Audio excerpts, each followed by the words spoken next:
Hello everyone, இன்னைக்கு நம்ம July 3, 2021 Hindu news analysis தமிழில் பார்க்கலாம். ஸோ ஃபர்ஸ்ட் நியூஸ் என்ன அப்படின்னு பார்த்தீங்கன்னா, ஒடிஷாவுடைய ஆர்கியாலஜிக்கல் விங் வந்து ஒரு 4000 இயர் ஓல்டு செட்டில்மெண்ட் வந்து கண்டுபிடிச்சிருப்பாங்க. ஓகேவா? ஸோ இதில் வந்து நம்ம 3 கல்ச்சரல் ஃபேஸஸ் நம்ம ட்ரேஸ் பண்ண முடியுது. ஒன்று வந்து கால்கோலித்திக் பீரியட், இன்னொன்று அயன் ஏஜ், இன்னொன்று வந்து இயர்லி ஹிஸ்டாரிக் பீரியட் அப்படின்றாங்க. ஓகேவா? ஸோ நம்ம வந்து ஹியூமன் காலனைசேஷன் பற்றி பார்க்கலாம். இப்போ ஹியூமன் காலனைசேஷன் இந்தியாவில் அப்படின்னு பார்க்கும்போது அதை ரெண்டு நம்ம பீரியடாக பிரிக்கலாம். ஓகேவா? ஒன்று வந்து ப்ரீ ஹிஸ்டாரிக், இன்னொன்று ஹிஸ்டாரிக். ப்ரீ ஹிஸ்டாரிக் அப்படிங்கிறது நம்ம வந்து எழுத படிக்க தெரியறதுக்கு முன்னாடி உள்ள காலம், எழுத தெரிஞ்சதுக்கு அப்புறமா உள்ளது வந்து ஹிஸ்டாரிக் பீரியட். ஓகேவா? இந்த ப்ரீ ஹிஸ்டாரிக் பீரியடை வந்து எப்படிலாம் பிரிக்கலாம் அப்படின்னா, stone age, bronze age, iron age அப்படின்னு பிரிக்கலாம். தென் ஸ்டோன் ஏஜ் அப்படிங்கிறத வந்து நம்ம இன்னும் எப்படி பிரிக்கலாம்னா பேலியோலித்திக், மீசோலித்திக், நியோலித்திக் அப்படின்னு பிரிக்கலாம். ஓகேவா? ஸோ அந்த பேலியோலித்திக், மீசோலித்திக் பீரியட்லலாம் என்னென்னா நம்ம வந்து ஒரே இடத்துல செட்டில் ஆகாமல் அங்கங்கே இருந்திருப்போம். ஓகேவா? அதுக்கப்புறம் நம்ம ஷிஃப்ட் பண்ணி இருந்திருப்போம். பட் நியோலித்திக் பீரியட்ல இருந்து தான் நம்ம வந்து செட்டில்டாக அங்கே ஒரு இடத்துல தங்கி அதுக்கப்புறம் என்ன பண்ண ஆரம்பிச்சிருப்போம்னா ஃபுட் ப்ரொடியூசிங் வே வந்து கண்டுபிடிக்க ஆரம்பிச்சிருப்போம். ஓகேவா? ஸோ அதாவது நியோலித்திக் பீரியட். அதுக்கப்புறமா அந்த கால்கோலித்திக் பீரியட் அப்படிங்கிறது என்னென்னா, எப்போ நம்ம வந்து காப்பர் யூஸ் பண்ணமோ, எப்போ காப்பர் இன்ட்ரோடக்ஷன் ஆச்சோ, ஸோ அந்த பீரியடை தான் கால்கோலித்திக் பீரியட் அப்படின்றாங்க. ஓகேவா? இந்த நியோலித்திக் பீரியடும் கால்கோலித்திக் பீரியடும் வேர்ல்டில் எடுத்துட்டோம்னா ஒன்றுக்கு அப்புறம் தான் இன்னொன்று வந்திருக்கும். பட் இந்தியா பொறுத்த வரைக்கும் நியோலித்திக் பீரியடும் சரி, கால்கோலித்திக் பீரியடும் சரி, ரெண்டுமே சைமல்டேனியஸாக ஒரே டைமில் ஃப்ளாரிஷ் ஆனது அப்படின்றாங்க. ஓகேவா? அதாவது 4th to 2nd மில்லேனியா பிசியில் இந்த ரெண்டுமே உருவாகியிருக்கு அப்படின்றாங்க. இந்த ரெண்டுமே என்ன அப்படின்னு பார்த்தீங்கன்னா, ஃபார்மிங் பேஸ்டான ஒரு லைஃப். ஓகேவா? அப்புறமேட்டு வில்லேஜ் வேல நம்ம செட்டில்டான லைஃப் வந்து நம்ம வாழ ஆரம்பிச்சிருப்போம். அப்புறம் இந்த நியோலித்திக் கல்ச்சர் அப்படிங்கிறது வந்து ரெஸ்ட்ரிக்டட் டிஸ்ட்ரிபியூஷன் தான் இருக்குது. ஓகேவா? ரொம்ப அதிகமான வைடர் டிஸ்ட்ரிபியூஷன் காணப்படலை. ஆனால் கால்கோலித்திக் கல்ச்சர் அப்படிங்கிறது இந்தியாவில் எடுத்துட்டோம்னா வைடரான டிஸ்ட்ரிபியூஷன் காணப்படுது. ஓகேவா? நியோலித்திக் அப்புறம் தான் கால்கோலித்திக் வரும். ஸோ நியோலித்திக் கல்ச்சருடைய சைட்ஸ் என்ன அப்படின்னு பார்த்தீங்கன்னா, காஷ்மீர் வேலி, நார்தர்ன் விந்தியாஸ், மிடில் கங்கா வேலி, eastern, north eastern and south India, இதெல்லாம் வந்து நியோலித்திக் கல்ச்சர்ன்றாங்க. தென் கால்கோலித்திக் கல்ச்சர் அப்படிங்கிறது என்டையர் கங்கா வேலி, தென் ஈஸ்டர்ன் ராஜஸ்தான், மால்வா, இல்லைனா western Uttar Pradesh, western Madhya Pradesh, then some parts of Gujarat, western Maharashtra, northern Vindhyas, இதெல்லாம் வந்து கால்கோலித்திக் பீரியட் அப்படின்றாங்க. ஓகேவா? இப்போ இந்த நியோலித்திக்கும் கால்கோலித்திக்கும் என்ன டிஃப்ரென்ஸ் அப்படின்னு பார்த்தீங்கன்னா, கால்கோலித்திக் அப்படின்னு வரும்போது அங்கே அதிகமான செட்டில்மெண்ட் நம்பர் வந்து இன்க்ரீஸ் ஆச்சு. ஓகேவா? அதுக்கப்புறமா காப்பர் ப்ரோன்ஸ் டூல்ஸ் வந்து அதிகமாக இன்ட்ரோடியூஸ் பண்ணாங்க. அப்புறம் நிறைய வெப்பன்ஸ், ஆர்னமெண்ட்ஸ்லாம் யூஸ் பண்ணாங்க. ஆர்கிடெக்சர் வந்து இம்ப்ரூவ்மெண்ட் ஆச்சு. தென் நம்ம பாட் வந்து எப்படி யூஸ் பண்ண ஆரம்பித்தோம், மேட் பண்ண ஆரம்பித்தோம்னா வீல் வச்சு நம்ம சக்கரம் வச்சு மேட் பண்ண ஆரம்பித்தோம். அப்புறமேட்டு நிறையா பானைகள், அதிலலாம் நிறைய டைவர்சிஃபிகேஷன் வந்துச்சு. நிறைய வெசல்ஸ் வந்து நம்ம டெக்கரேட் பண்ண ஆரம்பிச்சிருப்போம், பெயிண்டிங் பண்ணி. அப்புறம் அதில் நிறைய டிசைன்ஸ் வந்து நம்ம வந்து இன்சைஸ் பண்ண ஆரம்பிச்சிருப்போம். ஓகேவா? ஸோ இதெல்லாம் வந்து அதோடைய டிஃப்ரென்சஸ். ஓகே, இது வந்து இந்த மீசோலித்திக் தென் கால்கோலித்திக் கல்ச்சர்ஸுடைய இடம் வந்து கொடுத்துருக்குறாங்க. அப்புறமா இந்தியா பொறுத்த வரைக்கும் கால்கோலித்திக் கல்ச்சர் அப்படிங்கிறதுல இம்பார்ட்டண்ட்டானது கொடுத்துருக்குறாங்க. ஓகேவா? ஸோ ஃபர்ஸ்ட் வந்து ஓசிபி கல்ச்சர், இல்லைனா ஆக்கர் கலர்ட் பாட்ரி. ஓகேவா? இது வந்து இந்த இண்டோ காங்கடிக் டிவைட், இன்னொன்று வந்து அப்பர் கங்கா யமுனா துவாப்பில் வந்து இது காணப்படுது. இது என்ன சொல்கிறாங்க அப்படின்னு பார்த்துட்டிங்கன்னா, இந்த நேம் எப்படி வந்திருக்குன்னா செராமிக் டைப் அடிப்படையில் வந்திருக்கும். ஓகேவா? அதாவது இந்த செராமிக் அப்படிங்கிறது ரொம்ப எக்ஸ்ட்ரீமெல்லாம் ரோல்டாக இருக்கும், எழுதில் வந்து நம்ம உடையக்கூடியதாக இருக்கும். ஓகேவா?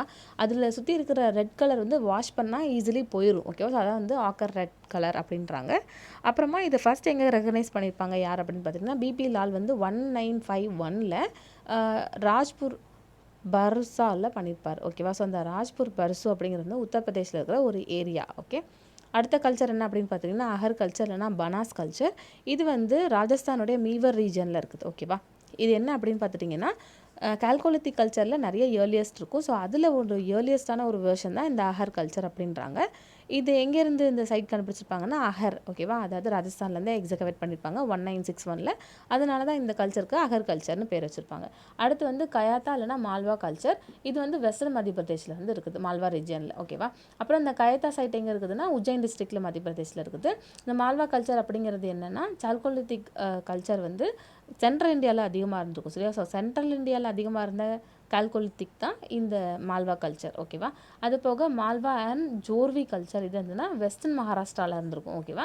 இது என்ன அப்படின்னு பார்த்துட்டிங்கன்னா, இந்த ஜோவ்ரி அப்படிங்கிறது இந்த மகாராஷ்டிராவில் இம்பார்ட்டண்ட்டான கால்கோலித்திக் கல்ச்சர். ஓகேவா? இது வந்து கோஸ்டல் சைடில், அதோட வெஸ்ட்டில், விதர்பா ரீஜனில். ஓகேவா? ஸோ அந்த ஏரியாவை தவிர மற்ற எல்லா ரீஜன்லேயும் இந்த ஜோவ்ரி வந்து பரவி இருக்கும். ஓகேவா. அப்புறம் இது எங்கே இருக்குது இந்த சைட் அப்படின்னு பார்த்துட்டிங்கன்னா அகமது நகரில் குஜராத்தில் இருக்குது. ஓகேவா. 1950 இதை டிஸ்கவர் பண்ணியிருப்பாங்க. அப்புறம் அது போக நர்ஹன் கல்ச்சர் இல்லைனா வேரியன்ஸ் அப்படின்னு இருக்குது. இது வந்து நார்தர்ன் இந்தியாஸ், அதுக்கப்புறமேட்டு கங்கா வேலியோடைய மிடில் அண்ட் லோயர் இதில் நம்ம இந்த கல்ச்சர் பார்க்கலாம்.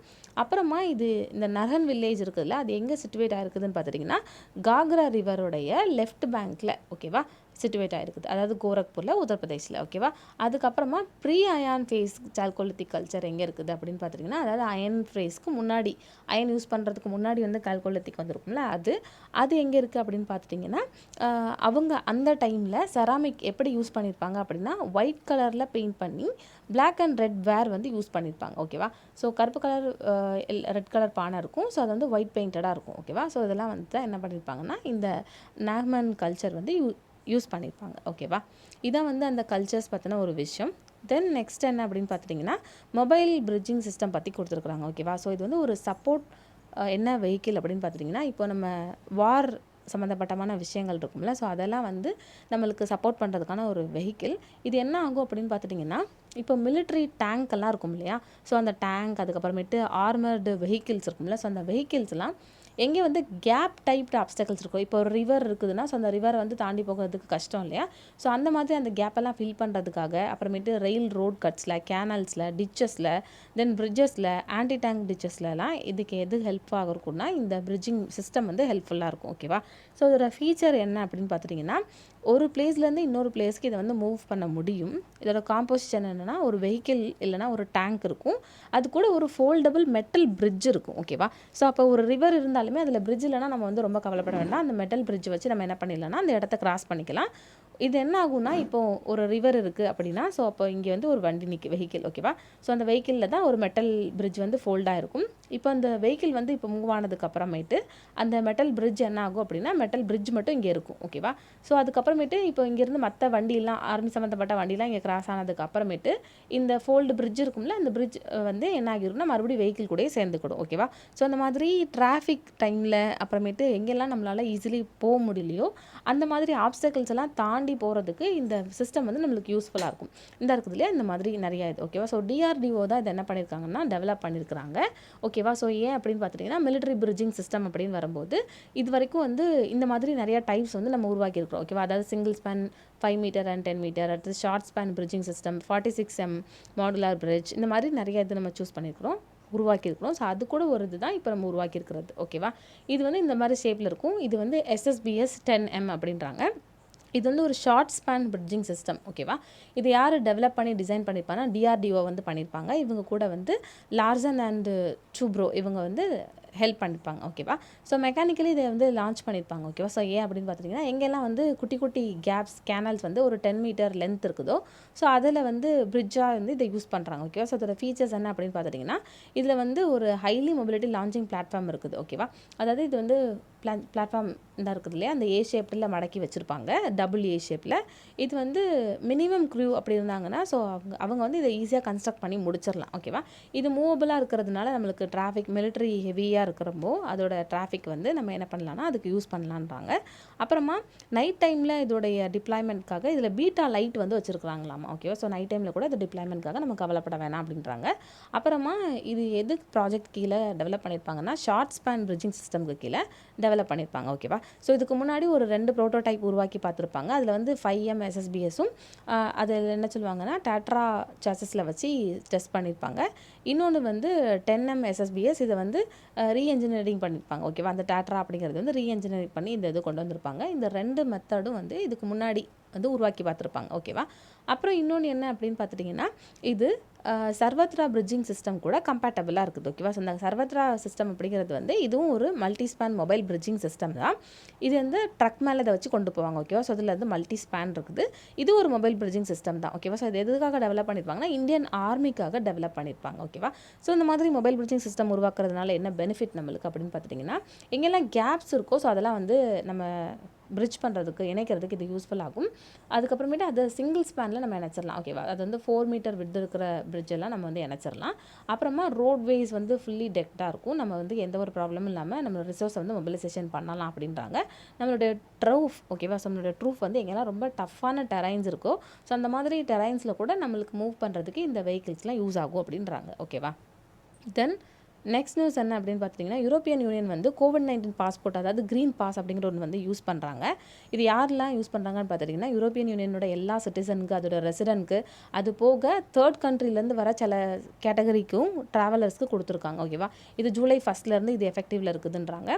இப்போ யூரோப்பியன் யூனியனுடைய டிஜிட்டல் கோவிட் சர்டிஃபிகேஷன் ரெகுலேஷன் பார்த்துட்டிங்கன்னா, இது வந்து எல்லா யூரோப்பியன் சிட்டிசனும் யாரெல்லாம் வேக்சினேட் போட்டிருக்கா, யாரெல்லாம் வேக்சினேட் போடலை, ஓகேவா, அப்புறம் வந்து யாரெல்லாம் கோவிடுக்கு டெஸ்ட் ஆயிருக்கா, யாரெல்லாம் வந்து டெஸ்ட் பண்ணி நெகட்டிவ்னு வந்திருக்கு, ஓகேவா, ஸோ அந்த மாதிரி எல்லா ரிசல்ட்டும் எடுக்கிறாங்க. இப்போ ஒரு பர்சன் இருக்கிறாங்கன்னா அவங்க வந்து நெகட்டிவா, இல்லைனா ஆல்ரெடி அவங்களுக்கு நோய் வந்துருச்சா, இல்லைனா அவங்க வேக்சின் போட்டிருக்காங்களா, இந்த மாதிரி பார்த்து அவங்களுக்கு ஒரு பாஸ் மாதிரி கொடுக்குறாங்க. ஓகேவா, இது வந்து யூரோப்பியன் யூனியனோட 27 மெம்பர் ஸ்டேட்ஸுமே எடுத்துருக்காங்க. இது போக மற்ற கண்ட்ரிஸ், ஓகேவா, சுவிட்சர்லாந்து, ஐஸ்லாந்து, தென் நார்வே, லிச்சன்ஸ்டைன், இந்த மாதிரி நிறைய பேர் வந்து எடுத்துருக்குறாங்க. ஓகேவா, இந்த யூரோப்பியன் யூனியன் ப்ளஸ் இவங்களும் வந்து இதை அக்செப்ட் பண்ணியிருக்கிறாங்க. அப்புறமா இந்த யூரோப்பியன் யூனியன் இருக்காங்க இல்லையா, அவங்க வந்து இப்போ வேக்சின் ஒருத்தவங்க போட்டிருக்காங்கன்னா எல்லா வேக்சினும் ரெகக்னைசேஷன் பண்ணலை, சில வேக்சின்ஸை மட்டும்தான் வந்து பண்ணியிருக்காங்க. அந்த வேக்சினில் வந்து என்ன அப்படின்னு பார்த்துட்டிங்கன்னா, யூரோப்பியன் மெடிக்கல் ஏஜென்சி இருக்கிறாங்களா அவங்க தான் அப்ரூவ் பண்ணியிருக்காங்க. என்னென்ன வேக்சின்ஸ் அப்படின்னு பார்த்துட்டிங்கன்னா, கொமிர்னட்டி, தென் வேக்சின் ஜான்சன், இது ஜான்சன்ங்கிறது வந்து ஜான்சன் கம்பெனியோடைய ப்ராடக்ட். ஓகேவா, அதுக்கப்புறமேட்டு ஸ்பைக் வேக்ஸ், அதாவது இது வந்து இதுக்கு முன்னாடி என்ன சொல்லிப்பாங்கன்னா வேக்சின் மடானா அப்படின்னு இருப்பாங்க. அப்புறமேட்டு வேக்சின் ஆஸ்ட்ராசெனிகா, இப்போ அது என்ன சொல்கிறாங்கன்னா வேக்ஸர்விக் அப்படின்றாங்க. ஓகேவா, ஸோ இந்த மாதிரி 4 வேக்சினை மட்டும்தான் ரெகக்னைசேஷன் பண்ணியிருக்காங்க. அப்போ இந்த வேக்சின்ஸ் யாரெல்லாம் போட்டிருக்காங்களோ அவங்க மட்டும்தான் வந்து என்ன பண்ண முடியும்னா யூரோப்பியன் யூனியனுக்கு போக முடியும்.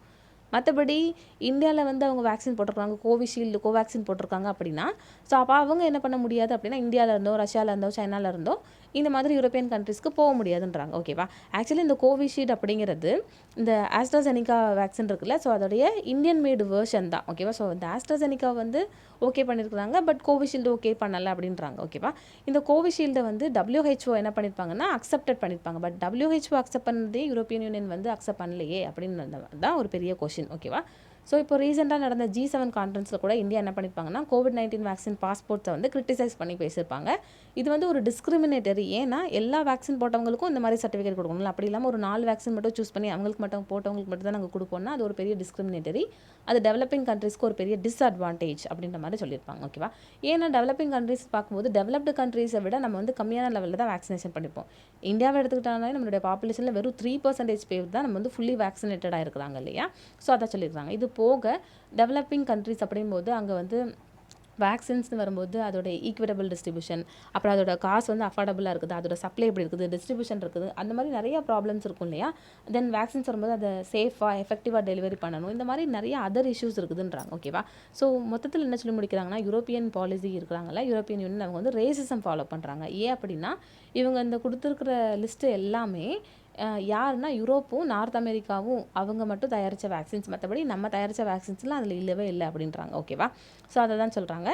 அப்புறம் ஆஃப்ரிக்கன் யூனியனும் என்ன சொல்லியிருப்பாங்கன்னா கோவிஷீல்டு அப்படிங்கிறது வந்து இந்த கோவேக்ஸ் அலையன்ஸ், அதாவது கோவிட் வேக்சின் அப்படிங்கும்போது அது எல்லாருக்கும் கிடைக்கணுங்கிறதுக்காக இது கொண்டு வந்திருப்பாங்க. ஓகே, ஸோ அதில் வந்து ஒரு பெரிய பேக் போனே கோவிஷீல்டு தான், பட் கோவிஷீல்டை ஏன் நீங்கள் இதில் ஆட் பண்ணலாம் அப்படின்ற மாதிரி ஆஃப்ரிக்கன் யூனியனும் இதில் கொஸ்டின் பண்ணியிருப்பாங்க. ஓகேவா, அதுக்கப்புறமேட்டு அது போக மற்ற யூரோப்பியன் யூனியன் மெம்பர்ஸ் என்ன பண்ணியிருப்பாங்கன்னா கோவிஷீல்டு இருக்குல்ல, ஸோ அது வந்து யாரெல்லாம் ட்ராவலர்ஸ் போட்டிருக்காங்களோ ஸோ அவங்களை நாங்கள் அலோவ் பண்ணுவோம் அப்படின்னு சில பேர் சொல்லியிருப்பாங்க. அது யார் அப்படின்னு பார்த்தீங்கன்னா Austria, Germany, Slovenia, Greece, Ireland, Spain, இவங்களாம் என்ன சொல்லியிருப்பாங்கன்னா கோவிஷீல்டை நாங்கள் வந்து அக்செப்ட் பண்ணிக்கிறோம் இந்த பாஸ்போர்ட்டுக்காக அப்படின்ற மாதிரி சொல்லியிருப்பாங்க. ஓகே, ஸோ அதுக்கு வே ஃபார்வர்டு என்ன கொடுக்குறாங்க அப்படின்னு பார்த்தீங்கன்னா நிறைய நேஷன் வந்து இப்போ வந்து தேர்ட் வேவ் வந்து பெண்டிங்கில் இருக்குது இல்லையா, ஸோ தேர்ட் வேவ் முடிச்ச பிறகு கண்டிப்பாக இந்த வேக்சின் பாஸ்போர்ட்டுங்கிறத ஒன்று ஃப்யூச்சரில் கொண்டு வருவாங்க. அப்படி கொண்டு வரும்போது எல்லாருமே வந்து டிஸ்கிரிமினேட்டரி ப்ராக்டிஸ் வந்து ஃபாலோ பண்ணக்கூடாது, எல்லோரும் டுகெதராக வந்து காமனான ப்ராக்டிஸ் வந்து ஃபாலோ பண்ணணும்னு கொடுத்துருக்குறாங்க. ஓகேவா, தென் நெக்ஸ்ட் நியூஸ் என்ன அப்படின்னு பார்த்தீங்கன்னா இது வந்து ஆன்லைன் போர்ட்டல் பற்றி கொடுத்துருக்காங்க. ஓகேவா, ஸோ நம்ம வந்து இந்த லாக்டவுன் அப்படிங்கிறதுனால நிறைய பேர் வந்து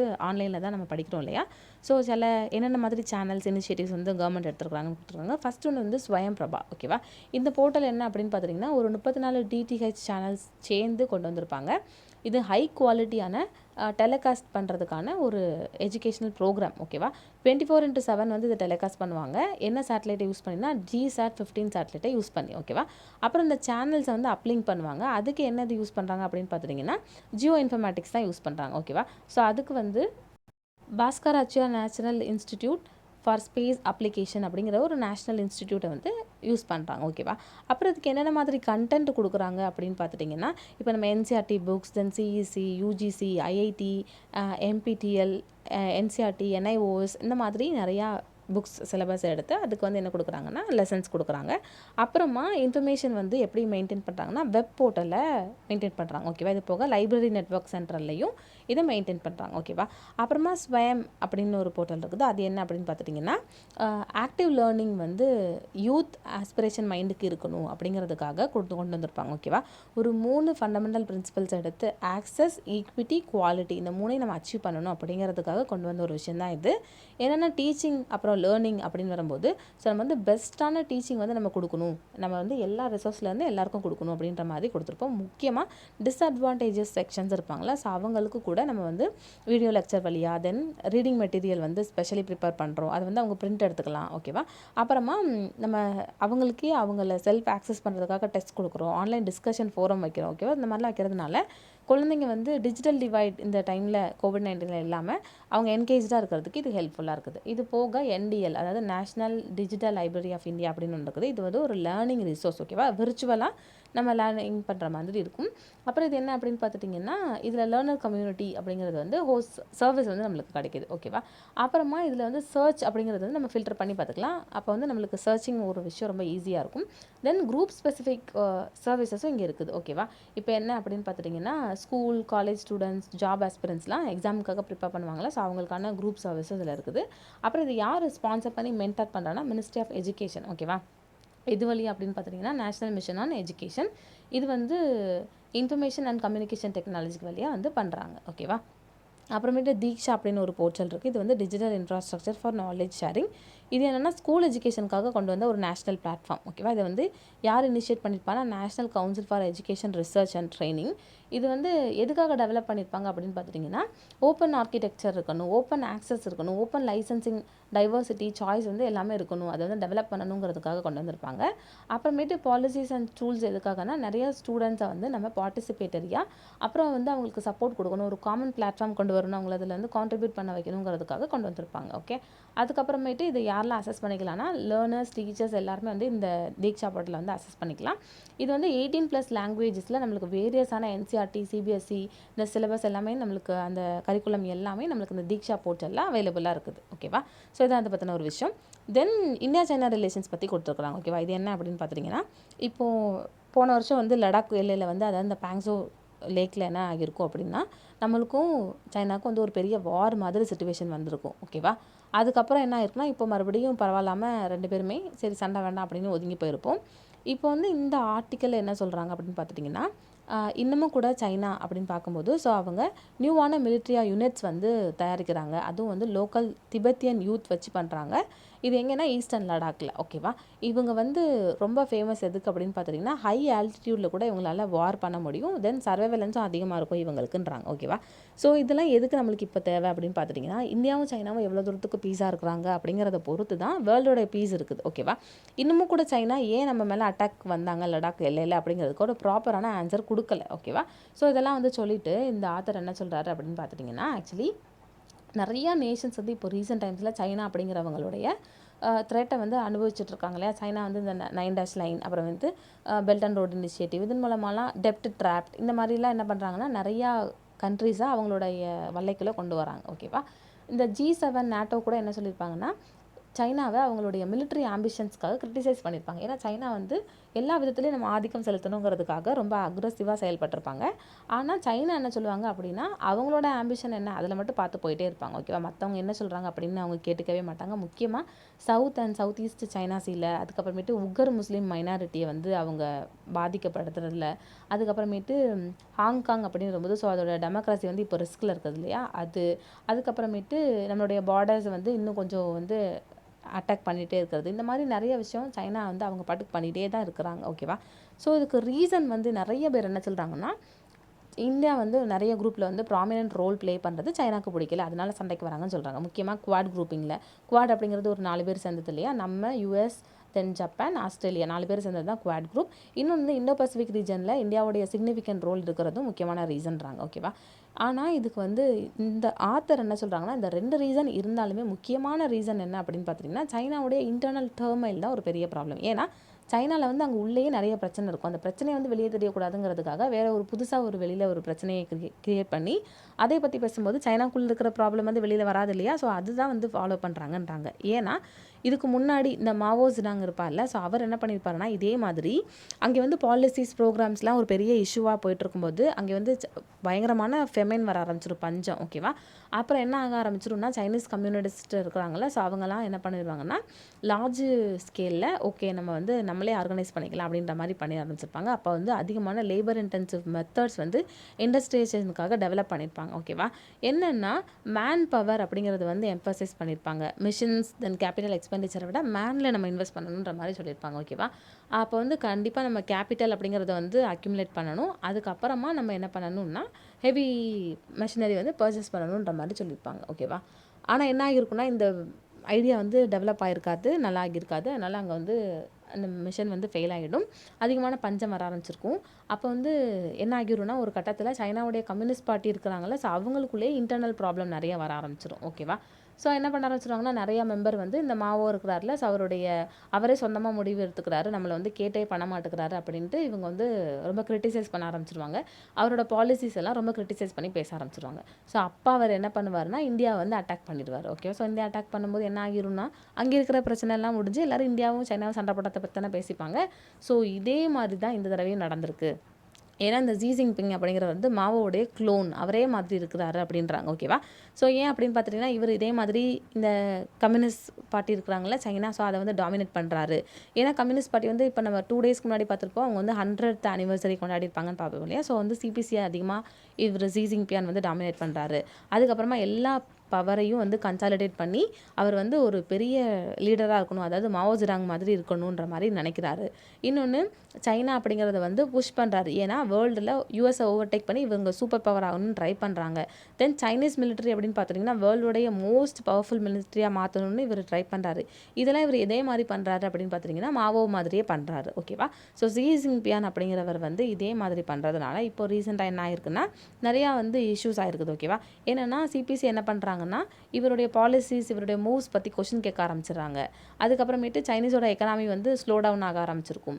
அப்புறம் மற்ற கண்ட்ரீஸும் வந்து சைனீஸ் அப்படிங்கிறவங்களோட சேராமல் இந்தியாக்கிட்டே பேச ஆரம்பிச்சிருப்பாங்க. ஓகேவா.